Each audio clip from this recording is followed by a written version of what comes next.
Am I the asshole for telling a parent to control her 8-year-old? I 17 meters went to the store with my grandparents for a day out of the house. And I have a medical alert service dog I bring almost everywhere with me in case of medical emergencies. I had went to the hygiene part of Walmart and my grandparents were on the food part of the store. I was looking at soap and other things. My dog was laying in front of my legs on a traffic leash in case of fainting episodes I have. I had my back turned and this 8 or 9-year-old child yells mommy a puppy and runs up to me and tried to touch my dog and I told her no and she kept doing it and I kept telling her to stop it and that's not how you should ask and I told you no I mean it. And about 3 minutes later my legs gave out and my dog didn't alert on time because of this kid touching him and I'm pretty sure I passed out because I was laying on the floor with my dog licking my face. I have bruises on my legs from it and the kid's mom showed up and I told her to control her child and teach her not to pet random dogs she doesn't know because it's a good way to get attacked by a dog. And she called me a a-hole and said I was overreacting when her daughter distracted a service dog and I told her it was illegal in the state and that it was a Class C misdemeanor. Then she walked away. So am I the asshole for telling a mother to control her kid? Not the asshole. You were just trying to protect your dog and your health, and the mom should have handled her kid better. Not the asshole. Your physical health being negatively affected justifies you telling off the mom. It is also never a smart idea to pet random dogs as not all dogs, regardless of if they're trained or not, allow strangers to pet them. 100% on the mom. Not the asshole. Next time, call out for a store employee. You want an incident report, and the police called you want the mother's name and address, and the child's because you were injured because your dog was distracted by a child attacking him. The mother and child should face the consequences of their behavior. For some parents, that is what it takes for them to take responsibility for their own inactions on teaching their kids. Stay safe. Not the asshole. She could at least apologize. 8 years old is old enough to understand no means no. Not the asshole. It's a service dog and you have a medical condition. You should have called the police, because you could have seriously injured yourself when you fainted. Sorry, don't care if she has a kid who thinks dogs are cute. She should be telling her daughter no. People like this shouldn't get away with this sort of behavior, where they think their child and they are entitled to do as they wish. The mother was being ignorant. Not the asshole. Also, punctuation is a thing. I could barely read what you wrote. Use periods and commas, dude. Am I the asshole for requesting an explanation for my money being spent without my consent? This past summer I underwent a lengthy surgical procedure that required several weeks in the hospital out of town and several months follow-up. I needed to have someone stay and help me over those first 8 weeks, so I rented a large house on the water with a pool. I wanted those who came to help me to have an enjoyable environment. Friends and family offered to help and a schedule was made. Basically, people made it a vacation and met my needs while enjoying the amenities. My late husband's sister was the first to take advantage of the great setup. She stayed a week. She arrived while I was still in the hospital and then hustled out as fast as possible and left the day I was discharged. She didn't bother to visit me while in the hospital as she didn't like the traffic. Effectively doing nothing for me but enjoying the beautiful home and amenities. Prior to the surgery I let her know that I was leaving $1,000 in the home to be used exclusively for items needed for the house, paper and laundry products and cleaning supplies. Also, any needs for my dog who would be at the house when I was discharged. Imagine my shock when I discovered she spent all of the dollar in 6 short days. Hurt and feeling used, I decided to table the issue till I was feeling better. As I was recovering I was not texting or answering calls, phone was off. I needed all of my energy for my literal survival. There was no consideration for what I was going through and thus no communication from me. Weeks later her husband made a feeble attempt to admonish me for not texting and calling her, to make her feel better. Sorry, not sorry was my response to this entitled one. Nearly 3 months later I was back home and she came to visit. After a pleasant visit I asked what made her think that it was okay to spend all of the money I had left for use at the house. She said she had given me receipts for her expenses. That is true. She began charging me before she left home. Body wash, breakfast, chewing gum. Then she stated she used it to stock up the kitchen. I asked for whom? Since it was bits of leftovers, for whom was she leaving these? She had several notes stating she used her own credit card and no receipt available. Listing food and gas. She has an electric car. Then she stated that I had gifted it to her. I reminded her that I had not in my instructions. Then she stated it was her expense account. I asked why she thought she was entitled to an expense account and what made her think I would provide one. When I originally rented the house she shared that she had been bragging to friends about her wonderful vacation planned at my summer rental. I fully realize that this bridge is burned, though I cannot imagine what difference it could make. Not the asshole for being upset at her callous behavior at your expense. If you want to wholly burn that bridge, feel free to warn your family about her behavior so they can all protect themselves or their loved ones from her selfishness and theft if they ever are in a similarly vulnerable position. Never leave sister-in-law unsupervised near anything of value, and don't worry about being generous to others other than her where she can see. She has already helped herself to her total share of your kindness, generosity, and consideration for others. Everything remaining can fairly only be given to others without guilt. She should be grateful that you haven't filed a police report for her theft. I think I would sue her. Ask yourself what Judge Judy would say to Your Honor, I rented the house for my aftercare and left $1,000 petty cash in the home for household expenses. My sister-in-law decided to come the week before I got out of the hospital, spent the whole $1,000, and told me I owed her for her expenses because she was only there for my aftercare. Before I got there and actually needed care. Even if I didn't win, the embarrassment she would feel would be payment enough. Not the asshole. You sound like a wonderful, thoughtful person, and your late husband's sister knows this and thought she could take advantage of you and you'd be a doormat and allow it. She used you and stole from you. I'm sorry that happened. Hopefully the other guests were less disappointing. Not the asshole. Yikes. She took full advantage of you when you were in a vulnerable state. It amazes me that people are perfectly fine to do something so shitty. Not the asshole. So glad you made it through, and I hope you continue to recover. You paid $1,000 to have a disgusting parasite removed as you were recovering. Sister-in-law lost a pragmatic and generous person. You win. Not the asshole. This wasn't supposed to be an all-expenses-paid vacation for her. She was supposed to help you while you recovered. She did nothing for you at all. She just enjoyed her stay at your expense and then left.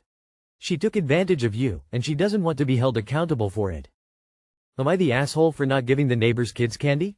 I, 21 female, live with my parents in the Netherlands. Here we have a tradition on November 11th called Sint Maarten. It's where kids make their own lanterns, go door to door, sing songs for candy. Kinda like trick-or-treating. In my neighborhood we have the rule that the kids, and their parents, can only come to the door for candy between 6 and 7 p.m. No sooner and no later. It's also a rule that the houses who participate need to have a candle outside next to the door. No candle means no songs, candy. Now we have new neighbors. They moved here 6 months ago, but this is the first time they participated here, with 4 kids between 9-ish and 15-ish, so of course they were welcome to participate. Now I was home alone during Sint Maarten, because my parents were with my aunt, who's really sick. I was really busy with my projects for college, but between 6 and 7 p.m. I happily put a candle next to the door and prepared a bowl of candy. Many kids came to sing songs and it was adorable. At 7 p.m. I blew out the candle, grabbed the rest of the candy to snack on. There were 3 pieces left, and went back to my projects. I had a deadline that evening. Around 9 p.m. the bell rang. I opened the door and there were the new neighbors. The kids immediately started singing songs. I didn't know what to do, and when they were done I politely told them that the planned hour for Sint Maarten was already over. The mom said that they couldn't participate then, because absolutely couldn't miss her TV show and that her husband was grocery shopping. Now I'd like to point out that we have a group chat with all the adults in the neighborhood, and each year the rules are repeated. These new neighbors are also in this chat. I told them that it wasn't my fault that they had other priorities and that I didn't have a candle outside. The mom told me that because I had the decorative lights above the front door on, they assumed that I was still participating. I explained the rules again and told them that it had to be a candle outside the door to prevent confusion. She asked me if I was really going to deny her kids candy after they sang me a song. I told them that we didn't have anything left, and she got even more mad. I pointed out that even if I had any left, I wouldn't have had enough for all her kids. She demanded that I go find candy for her kids. When I told her that the best that I could do was some fruit, she scoffed and said that I had ruined Sint Maarten for her kids.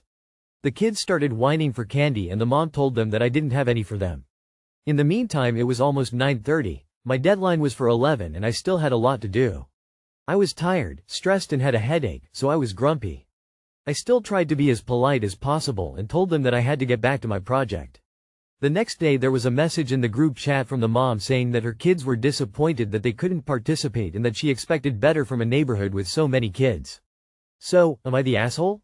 Not the asshole. You had nothing to give them and they knew the rules. They decided TV was more important than participating in the event. The kids' disappointment is on the parents. Not you. You followed the rules and they didn't even want to take your very generous offer of fruit when you should have offered nothing since the event was over. Not the asshole. She showed up 2 hours late. She went to a house without a candle. Even someone who had wanted to give candy could easily have been out of candy by then. However, next time don't answer the door at all after blowing out the candle. You had something else to do. Couldn't miss her TV show? That era ended at least 30 years ago, but even so, what a shitty excuse. The mom is just projecting her own incompetence, and is desperately trying to save face with her kids by putting the blame on everyone else. Sorry kids. I had to stare at the TV for an hour, specifically the hour that I already knew was reserved for this holiday's traditions, but I'm used to getting my way, so. Not the asshole. You should have told the children they don't get candy because their mom watched TV. St. Martin time is between 1730 and 1900. It's for children between 3 and 10 years old. Their bedtime is between 1900 and 2000. It's up to you if you want to be lenient and give out candy to bigger kids who might ring the door after 1900. Ringing the door after 2000 is rude. Small children are trying to sleep. St. Martin is very much over by then. Not the asshole. This mother ruined the experience for her children and was extremely rude. The mother's message to the group chat was passive-aggressive. She had access to the rules of the event, but didn't let her kids participate at the identified time. That's not on you. Not the asshole. Would I be the asshole if I do not give my partner equity in the house in exchange for housework? This dispute involves the following parties. Me, 33F, and my partner, 36M. Throwaway. I have a good corporate job. I bought a townhouse 7 years ago when I was single. Met my partner 3 years ago. He moved into my townhouse. Pays occasional, well below market value, rent, buys occasional groceries. I cover well over 80+% of the expenses. My partner is a PhD student. When he moved in with me, he cut a lot of expenses. He no longer had to work his shitty part-time job to pay his rent in a shared apartment with 4 other guys. My partner does do more housework than I, 60/40th split, and he cooks more often, 65/35. I do not mind this arrangement. I care about him deeply and we generally get along well and have a caring relationship. The issue is this. I am selling my townhouse and buying a house. I am fronting the entire cost, and am the only one on the mortgage. Before we move in, I asked my partner to sign a cohabitation agreement, basically a prenup for non-married people. I gave him the agreement, which basically said I keep the house and doesn't owe spousal support in the event of a breakup. We got in a big fight because my partner wants to have equity in the house because of the housework he does. I think this is unfair. I know enough divorced couples to know you should always plan for the future. I'm worried about having to sell the house if we break up in order to pay him out. Am I crazy? Am I the asshole if I stick to my guns? Edit. A few people are asking why this is even an issue if we aren't married. In my jurisdiction, if you cohabitate long enough you are considered common law spouses. We are getting to the point where if we break up, he would have a lot of the same rights as he would if we were married. Not the asshole. Equity for housework is appropriate if it includes giving up your job to birth and raise children, because that's a full-time job which benefits the working partner greatly while greatly damaging the stay-at-home spouse's ability to earn. Equity for living almost rent-free but doing a little more of the cleaning? Lol. GTFO. The way my mom did it, is when she got married to my father she signed a contract and bought half of the house from him. IDK if she paid right away or over time. She was a single mother of a teenager. It was for different reasons but maybe a similar arrangement could work. I don't think doing all of the chores would even equal the value of a house. I mean what you'd pay a cleaning lady $100 to clean it every week theoretically. Maybe a teenager $20 to mow the lawn. $100 for repairs here and there unless a remodel is required. That is nowhere near the cost of a house. Not the asshole, he's just being greedy. An honest and good person would know that he has no claim and no right to make a claim on your property. The fact that you are doing this the right way is probably what's bugging him because you are giving him no angles, no outs, nothing to manipulate you out of. Stick to your guns. If he doesn't want to sign the agreement, he can find a new place to live when you sell the townhome and buy a house. It's his decision to make and you are doing everything right. Not the asshole even a little. Guessing his PhD is not in economics. 60% of housework in a home you live in and pay below market rent for does not equal half a house. I won't even address the cooking as I assume he eats too, and you could always cook more or order in if you needed to. And only after 3 years? Just, no. You are a smart woman who has your shit together. Do not let him jeopardize your future like this. Hate to say it but this is a pretty big red flag you would be foolish to ignore. I'm sorry. I don't think I'd be able to look at him the same way after such a huge character reveal. Not the asshole. If he wants equity, he can buy in at 50%. You can hire his housekeeper full-time and it will be exponentially cheaper than giving him half a house. Your dude sounds like a scrub. Not the asshole. Don't give him equity. You pay most of the expenses, he does a bit more housework which evens out.